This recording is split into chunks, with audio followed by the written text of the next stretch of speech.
দেখুন কিভাবে স্কুলের তালা ভেঙে ফ্যান, কম্পিউটার সহ আরও গুরুত্বপূর্ণ জিনিস চুরি হয়েছে। বিদ্যালয়ের অফিস রুমে হানা, চুরি হলো সোনাতুনিয়া বালিকা সরকারি প্রাথমিক বিদ্যালয়। ঘটে গেল চুরির ঘটনা। কম্পিউটার সহ আরও 4টা ফ্যান এবং অন্যান্য গুরুত্বপূর্ণ মালামালও চুরি হয়েছে 17 তারিখ রাতে। ভিডিওটি দেখতে থাকুন। বাগেরহাট জেলার রামপাল থানার সোনাতুনিয়া এলাকায় স্কুলটি অবস্থিত। এমন একটি ঘটনায় স্কুল এবং স্কুলের শিক্ষক এবং ছাত্রছাত্রীদের ভিতর উদ্বেগ তৈরি হয়েছে।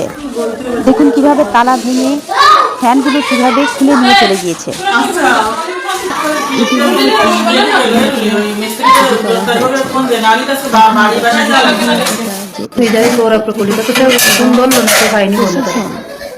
চুরি যাওয়া মালামাল উদ্ধারে এবং করার ব্যাপারে কি পদক্ষেপ নেয়?